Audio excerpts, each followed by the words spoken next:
স্ক্রিনে দেয়া ব্যক্তিকে সবাই চেনে, সে মুনাফিকের চরম পর্যায়ে পৌঁছে গিয়েছে।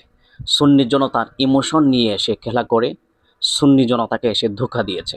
গত কয়েক বছর আগে সে দেওবন্দীদের আকীদা ত্যাগ করে সুন্নিয়তের আকীদা সে গ্রহণ করেছে।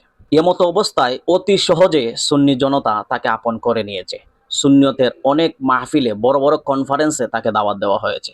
সে ঈদে মিলাদুন্নবীর সময় আওলাদ রাসূলের হাত ধরে সে বায়াত গ্রহণ করেছে। 2-3 বছর যেতে না যেতেই সে ফলটি দিয়েছে।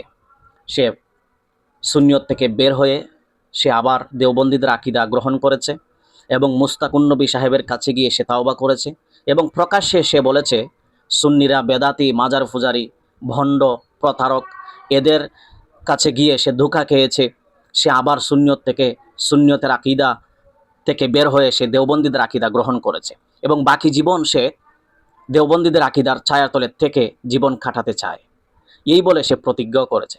কিন্তু সবচাইতে আশ্চর্যের বিষয় হলো ইদানিং তার ফেসবুক পোস্ট ঈদে মিলাদুন্নবীর পক্ষে, কিয়ামের পক্ষে, মাজার শরীফের পক্ষে এবং সুন্নিয়তের বিভিন্ন বিষয়গুলা সে ফেসবুক পোস্টের মাধ্যমে হাইলাইট করতে চাচ্ছে এবং হাইলাইট করে তুলছে। সেই মিসবাহুর রহমান রফিকি প্রতারক মুনাফিককে বলতে চাচ্ছি, তুমি যতই আবার সুন্নি জামাতের মানুষের ইমোশন নিয়ে খেলা করার চেষ্টা করতে চাচ্ছ, সেটা আর হবে না।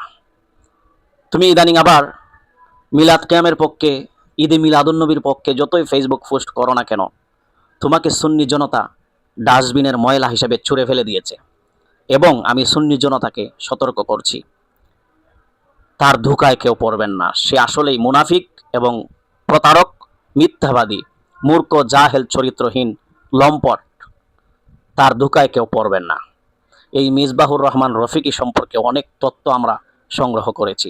এমন মিথ্যা, প্রতারক, মুনাফিকদের থেকে সুন্নিয়তকে রক্ষা করতে হবে।